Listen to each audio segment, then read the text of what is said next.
हिंदू धर्म के आधारभूत ग्रंथों में बहुमान्य पुराणानुसार विष्णु परमेश्वर के 3 मुख्य रूपों में से एक रूप है। पुराणों में त्रिमूर्ति विष्णु को विश्व या जगत का पालनहार कहा गया है।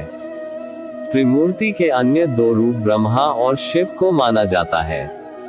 ब्रह्मा जी को जहां विश्व का सृजन करने वाला माना जाता है, वहीं शिव जी को संहारक माना गया है। मूलतः विष्णु और शिव तथा ब्रह्मा भी एक ही हैं, यह मान्यता भी बहुशः स्वीकृत रही है। न्याय को प्रश्रय, अन्याय के विनाश तथा जीव मानव को परिस्थिति के अनुसार उचित मार्ग ग्रहण के निर्देश हेतु विभिन्न रूपों में अवतार ग्रहण करने वाले के रूप में विष्णु मान्य रहे हैं। कल्कि अवतार 10वां आखिरी अवतार है। चलो दोस्तों, अब शुरू करते हैं भगवान विष्णु की पहली कथा। एक बार भृगु ऋषि ने जानना चाहा कि ब्रह्मा, विष्णु और महेश में कौन सबसे श्रेष्ठ है। वह बारी बारी से सबके पास गए। ब्रह्मा और महेश ने भृगु को पहचाना तक नहीं, न ही आदर किया। इसके बाद भृगु विष्णु के यहाँ गए। विष्णु भगवान विश्राम कर रहे थे और माता लक्ष्मी उनके पैर दबा रही थी।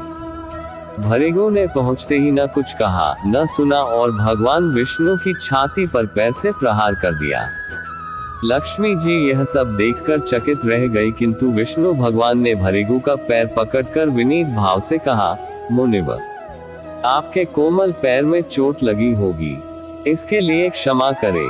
लक्ष्मी जी को भगवान विष्णु की इस विनम्रता पर बड़ा क्रोध आया। वह भगवान विष्णु से नाराज होकर भूलोक में आ गई तथा कोल्हापुर में रहने लगी। लक्ष्मी जी के चले जाने से विष्णु भगवान को लगा कि उनका श्री और वैभव भी नष्ट हो गया और उनका मन बड़ा अशांत रहने लगा। लक्ष्मी जी को ढूंढने के लिए वह श्रीनिवास के नाम से भूलोक आए। घूमते घुमाते वेंकटचल पर्वत क्षेत्र में बकुला माई के आश्रम में पहुँचे। बकुला माई ने उनकी बड़ी आवाभगत की, उन्हें आश्रम में ही रहने को कहा। एक दिन जंगल में एक मतवाला हाथी आ गया। आश्रमवासी डरकर इधर उधर भागने लगे। श्रीनिवास ने यह देखा तो धनुष बाण लेकर हाथी का पीछा किया। हाथी डरकर भागा और घने जंगल में अदृश्य हो गया। श्रीनिवास उसका पीछा करते करते थक गए थे। वह एक सरोवर के किनारे वृक्ष की छाया में लेट गए और उन्हें हल्की सी झपकी आ गई। थोड़ी देर में शोर सुनकर वह जागे तो देखा कि 4-6 युवतियां उन्हें घेरे खड़ी है। श्रीनिवास को जागा हुआ देखकर वे डपट कर बोली, यह हमारी राजकुमारी पद्मावती का सुरक्षित उपवन है और यहाँ पुरुषों का आना मना है। तुम यहाँ कैसे और क्यों आए हो? श्रीनिवास कुछ जवाब दे इससे पहले ही उनकी दृष्टि वृक्ष की ओर से झांकती राजकुमारी की ओर गई। श्रीनिवास पद्मावती को एकटक देखते रह गए। थोड़ा संयत होकर कहा, देवियों, मुझे पता नहीं था, मैं शिकार का पीछा करता हुआ यहाँ आया था। थक जाने पर मुझे नींद आ गई, इसलिए क्षमा करे। श्रीनिवास आश्रम में तो लौट आए किंतु बड़े उदास रहने लगे। एक दिन बकुला माई ने बड़े प्यार से उनकी उदासी का कारण पूछा तो श्रीनिवास ने पद्मावती से भेंट होने की सारी कहानी कह सुनाई। फिर कहा, उसके बिना मैं नहीं रह सकता। बकुला माई बोली, ऐसा सपना मत देखो। कहा, वह प्रतापी चोल नरेश आकाशराज की बेटी और कहा तुम आश्रम में पलने वाले एक कुल गोत्रहीन युवक। श्रीनिवास बोले, माँ, एक उपाय है, तुम मेरा साथ दो तो सब संभव है। बकुला माई ने श्रीनिवास का सच्चा प्यार देखकर हाँ कर दी। श्रीनिवास ज्योतिष जानने वाली औरत का वेश बनाकर राजा आकाश की राजधानी नारायणपुर पहुँचे। उसकी चर्चा सुन पद्मावती ने भी उस औरत को महल बुलाकर अपना हाथ दिखाया। राजकुमारी के हस्त रेखा देखकर वह बोली, राजकुमारी, कुछ दिन पहले तुम्हारी भेंट तुम्हारे सुरक्षित उद्यान में किसी युवक से हुई थी। तुम दोनों की दृष्टि मिली थी। उसी युवक से तुम्हारी शादी का योग बनता है। उद्धरण चिन्ह। पद्मावती की मां धरना देवी ने पूछा, यह कैसे हो सकता है? ज्योतिषी औरत बोली, ऐसा ही योग है। ग्रह कहते हैं कोई औरत अपने बेटे के लिए आपकी बेटी मांगने स्वयं आएगी। 2 दिन बाद सचमुच ही बकुला माई एक तपस्विनी के वेश में राजमहल आई। उसने अपने युवा बेटे के साथ पद्मावती के विवाह की चर्चा की। राजा आकाश में बकुलामाई को पहचान लिया। उन्होंने पूछा, वो युवक है कौन? उद्धरण चिन्ह। बकुलामाई बोली, उसका नाम श्रीनिवास है। वह चंद्र वंश में पैदा हुआ है। मेरे आश्रम में रह रहा है। मुझे माँ की तरह मानता है। राजा आकाश ने कुछ सोचकर उत्तर देने के लिए कहा। बकुलामाई के चले जाने पर आकाश ने राजपुरोहित को बुलाकर सारी बात बताई।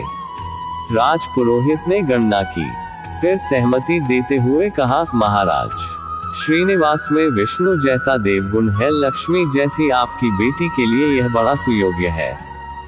राजा आकाश ने तुरंत बकुलामाई के यहाँ अपनी स्वीकृति के साथ विवाह की लग्न पत्रिका भेज दी। बकुलामाई ने सुना तो वह चिंतित हो उठी। श्रीनिवास से बोली, बेटा, अब तक तो विवाह की ही चिंता थी, अब पैसे न होने की चिंता है। मैं वराह स्वामी के पास जाती हूँ, उनसे पूछती हूँ कि क्या किया जाए। बकुलामाई श्रीनिवास को लेकर वराह स्वामी के पास गई और श्रीनिवास के विवाह के लिए धन की समस्या बताई तो वराह स्वामी ने आठों दिक्पालों, इंद्र, कुबेर, ब्रह्मा, शंकर आदि देवताओं को अपने आश्रम में बुलवाया और फिर श्रीनिवास को बुलाकर कहा, तुम स्वयं इन्हें अपनी समस्या बताओ। उद्धरण चिन्ह। श्रीनिवास ने देवताओं से कहा, मैं चोल नरेश राजा आकाश की बेटी पद्मावती से विवाह करना चाहता हूँ। मेरी हैसियत राजा के अनुरूप नहीं है, मेरे पास धन नहीं है, मैं क्या करूं? इंद्र ने कुबेर से कहा, कुबेर, इस काम के लिए तुम श्रीनिवासन को ऋण दे दो। कुबेर ने कहा, ऋण तो दे दूंगा, पर उसे यह वापस कब और कैसे करेंगे, इसका निर्णय होना चाहिए। श्रीनिवास बोले, इसकी चिंता मत कीजिए, कलियुग के अंत तक मैं सब ऋण चुका दूंगा। कुबेर ने स्वीकार कर लिया। सब देवताओं की साक्षी में श्रीनिवास के ऋण पत्र लिख दिया। उस धन से श्रीनिवास और पद्मावती का विवाह बड़ी धूमधाम से हुआ। तभी नारद ने कोल्हापुर जाकर लक्ष्मी को बताया, विष्णु ने श्रीनिवास के रूप में पद्मावती से विवाह कर लिया है। दोनों वेंकटाचलम पर्वत पर रह रहे हैं। उद्धरण चिन्ह। यह सुनकर लक्ष्मी जी को बड़ा डैक हुआ। वह सीधे वेंकटाचलम पहुंची। विष्णु जी की सेवा में लगी पद्मावती को भला बुरा कहने लगी। श्रीनिवास, विष्णु रूप मेरे पति है, तूने इनके साथ विवाह क्यों किया? दोनों ने वाक युद्ध होने लगा तो श्रीनिवास को बड़ा डैक हुआ। वे पीछे हटे और पत्थर की मूर्ति के रूप में बदल गए। जब दोनों देवियों ने यह देखा तो उन्हें बड़ा डैक हुआ कि श्रीनिवास तो अब किसी के न रहे। इतने में शिला विग्रह से आवाज आई, देवियों, मैं इस स्थान पर वेंकटेश्वर स्वामी के नाम से अपने भक्तों का अभीष्ट पूरा करता रहूंगा।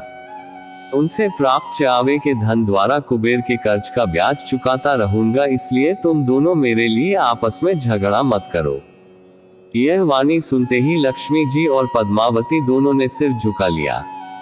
लक्ष्मी कोल्हापुर आकर महालक्ष्मी के रूप में प्रतिष्ठित हो गई और पद्मावती तिरुनाचुर में शिला विग्रह हो गई।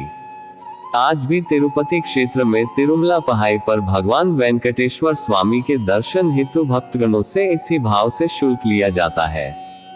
उनकी पूजा पुष्प मिष्टान आदि से न होकर धन द्रव्य से होती है। इसी धन से भगवान श्री कृष्ण वेंकटेश्वर स्वामी कुबेर का कर्ज चुका रहे हैं।